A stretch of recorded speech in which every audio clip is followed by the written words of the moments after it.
Hello, ladies and gentlemen. Welcome to your last section of Unit 3. Well done. Well done if you've made it to this point. Unit 3 is definitely a challenge for many students. And it's definitely one of the bigger, meatier units in all of geometry. So congratulations on reaching the final section. So I want to take a moment and we talk about triangle inequality theorem. And in simple terms, in simple words, for any triangle, in order to be a triangle,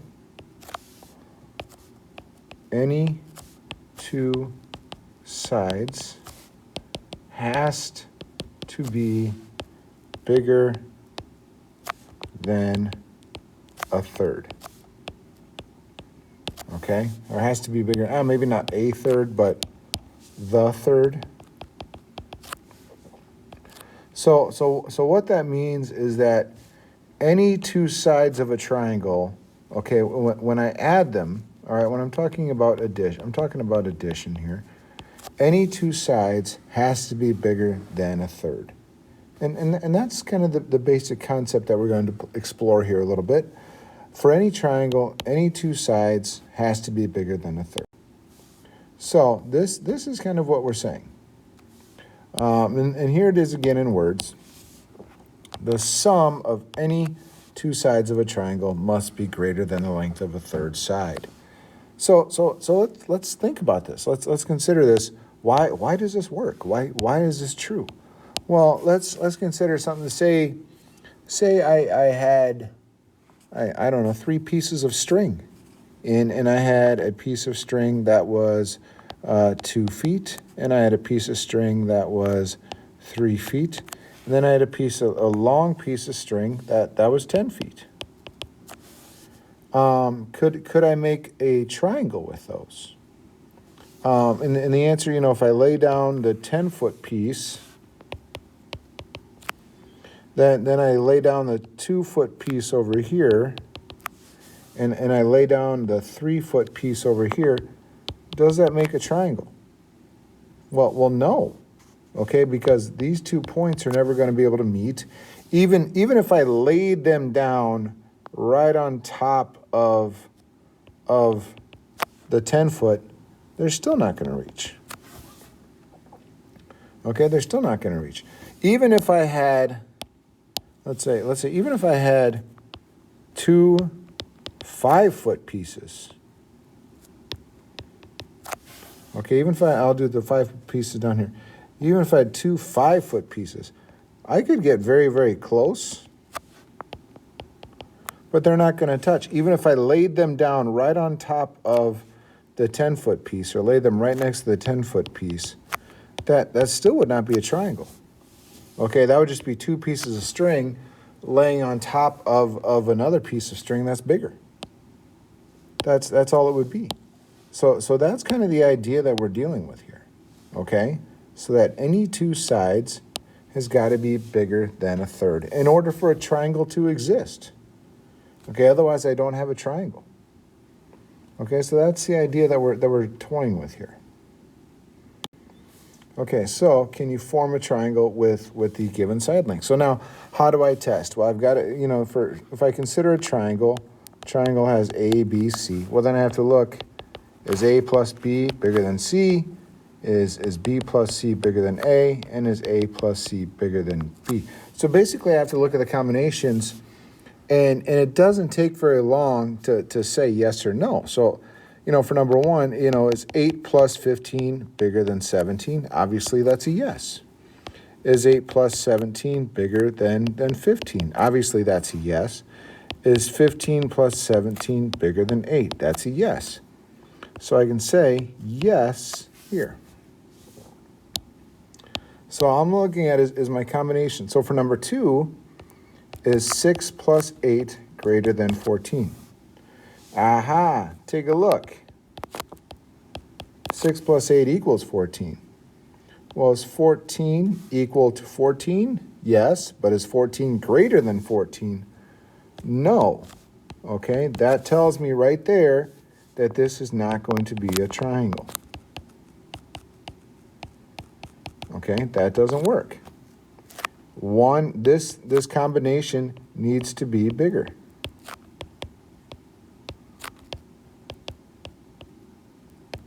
Okay, the two sides has to be bigger than a third.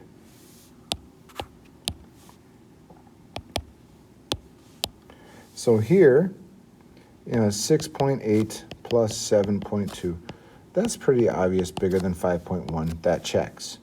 6.8 plus 5.1, is that bigger than 7.2? That checks. And, 5.1 plus 7.2, clearly bigger than 6.8. That checks as well. So we're good there. So I would say yes, those three could make a triangle. Okay, if it's equal or less to, like we had here, then that doesn't work. Okay, so now we look at, what are specific ranges that we could have, okay? So now if we consider this, so let's kind of look at what we have here. All right, so I've got 5, I've got 11, and I've got x. So what we're looking at is this. So 5 plus 11 has got to be bigger than x. Okay, so 16 has got to be bigger than x. If I flip that around, x has got to be less than 16. Okay, that's one limit. That's one range. Okay, I've got to be smaller than 16. So then if I say, well, okay, then x plus 5 has got to be bigger than 11. So if I subtract 5, not 6, 5 and 5, so x has got to be bigger than 6. Okay, that's a range. That's range. Right now I've got a range between 16 and 6. So, and let's just check my last combination here. X plus 11 has got to be bigger than 5. Well, that tells me that it's got to be bigger than negative 6. That's clearly got to be bigger than negative. So this one is ambiguous. You don't need that. So my range is 16 and 6. So the way I can say that is 6 has got to be less than x, but x has got to be less than 16. There's my range. There's my range right there. Okay, that's my range. So for number 5, let's take a look. 3.8 plus 9.2 has got to be bigger than x. So when I put that together, 9, 10, 11, 12, that's 13. So x has got to be less than 13. So then x plus 3.8 has got to be bigger than 9.2. So if I do some algebra, I'm not multiplying or dividing by a negative. I don't need to switch my signs. So when I do that, I get 5.4. So right now I've got a pretty good range, but we must check that third side. But I think it's going to be a negative. X plus 9.2 greater than 3.8. That's obviously going to be the case. That's not going to help us. So what I say is 5.4 is less than x is less than 13. That's my answer. That's my answer right there. Okay, so that's what they mean when they say look for a range. What are my choices here? Okay, so this one's going to be a challenge. I freely warn you of that right now. So remember, any two sides has to be bigger than a third. So let's set this up. So I go x minus 7 plus 2x plus 12 has got to be greater than, well, if I distribute this, that's just 4x minus 12. Has got to be greater than 4x minus 12.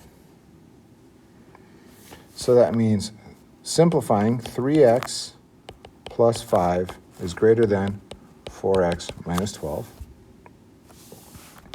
Subtract 3x, add 12, add 12. 0, 0, this becomes 17, this becomes x. So I'm solved here, so x has got to be less than 17. Okay, so that's one combination.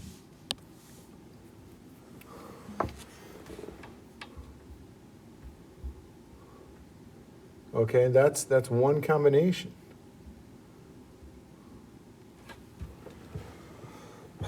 So now if we consider a second combination, so let's see, so if I say, you know what, 2x plus 12, plus, I'm just kind of going around the triangle here, 4x minus 12 has got to be greater than x minus 7. So let's look here. So if I go 6x, the 12s cancel out, is greater than x minus 7. So 5x is greater than negative 7. So this one, I get a negative number. Okay, so this one's obsolete. Okay, I'm obviously going to be bigger than a negative number. I can't have a negative. I can't put a negative number in any of these and expect to keep a positive side there. Okay, so well, let's just keep this one just in case something weird happens. So x has got to be greater than negative 7 over 5. So I went these two bigger than, or these two bigger than this. I went these two bigger than this. Now I need to go these two bigger than this. Okay, so when I look, I'm going to say, you know what, x minus 7 plus 4x minus 12 has got to be bigger than 2x plus 12. Okay, so 5x minus 19 greater than 2x plus 12. So add 19, subtract 2x, subtract 2x. I'm kind of combining algebraic steps here. I hope I'm not confusing you. Nope, not equals, that's greater than. And that's going to be 31. So that will be, x is going to be greater than, that will be 10 and 1/3. Oh, okay, this is my range now, right here and right here. Okay, this is obsolete. Okay, so I need to go by what my most constricted range would be. That would be my range. That's a great problem. That's a great problem. It's definitely been a it's definitely a challenge, but it's a good test of your work, of your algebra skills, combined with some geometry concepts there. That's a great question. Okay, Pythagorean theorem. You've known it. You've seen it. It's you have a right triangle. You have there's a right angle that's automatically a right triangle. So a squared plus b squared is c squared. It's a very common thing. So my big picture here is that these are my legs, and this is what I call the hypotenuse. Okay, that's this long side. The way I can tell, it's across from the 90-degree angle. That automatically makes it my long side. Okay, so this is something you've seen before. So if I square both legs, add them together, that's going to be equal to my hypotenuse squared. And there's many different ways this has been proven. There's many different ways this has been shown. 10 seconds of Googling, and you can find quite a few ways to show why this works. Okay, so just doing a little bit of Pythagorean theorem. And so here, your number 7, you're looking for your hypotenuse. So that means I'm going to go 6 squared plus 15 squared equals c squared. And be prepared for doing some calculator mashing here. So that's 36 plus 225, so that's 261. So then I take the square root, and so this becomes 16.15. That's my answer. Okay, nothing too brain-breaking there, nothing too terribly challenging, just got to get the pieces in the right place. For number 8, once again, that's your hypotenuse. So I'm going to go 7 squared plus 17 squared equals x squared. So when I do that, that's going to be 49. That's going to be 289. So that's going to be 338. So then when I square root that, x will equal 18.38 units. Forgive my horrible handwriting here. That's an 8. All right. So last one, a little bit different. I'm given my hypotenuse and one leg. I'm trying to find a leg. Okay, that's what I'm looking for. So here, I'm going to go x squared plus 9 squared equals 11 squared. So 9 squared, 81. 11 squared, 121. So x squared would equal 40.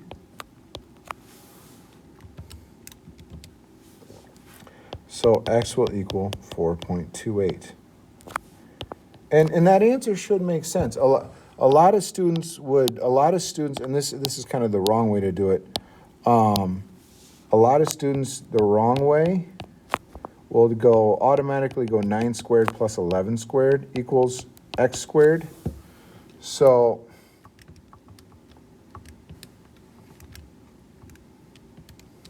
they would get an answer of 14.2. Okay, this would be my number one wrong answer. Okay, that one doesn't work. And a big clue is that my side should not be bigger than the hypotenuse.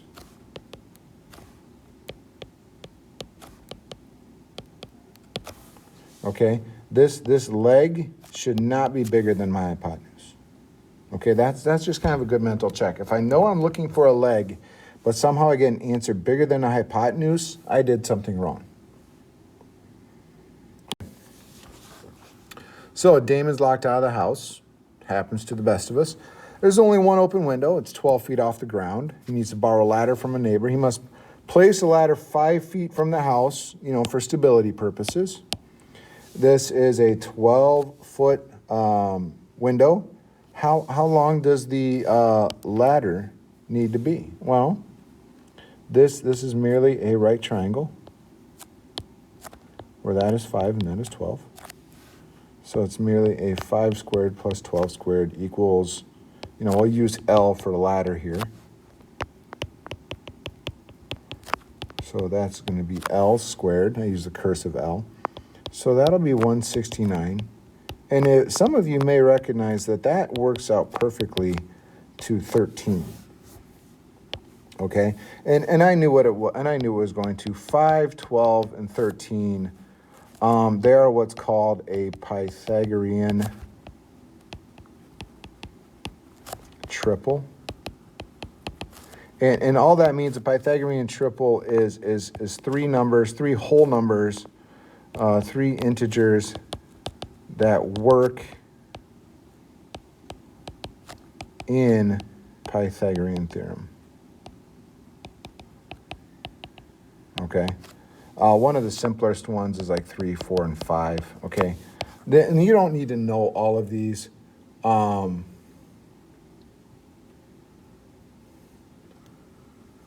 So you don't need to know all the Pythagorean triples, but once you start to see kind of the pattern, the same numbers kind of pop up there. Okay, so why are we doing this? Well, we can also use Pythagorean theorem to test to see if it is a right triangle. So if I go 7 squared plus 14 squared, and I compare it to 16 squared, let's see what I get. So that's 49 plus 196.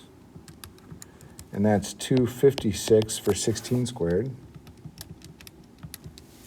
So this becomes 245. This becomes 256. So no, it's not a right triangle because these two are not equal. So 9 squared plus 40 squared and 41 squared. So that's going to be 81 plus, 40 squared I think is going to be 1600. And 41 squared is going to be 1681. So yeah, those two are equal. Yeah, this would be a right triangle. If I go 1 squared plus 7 squared equals 8 squared, no, that's not going to work.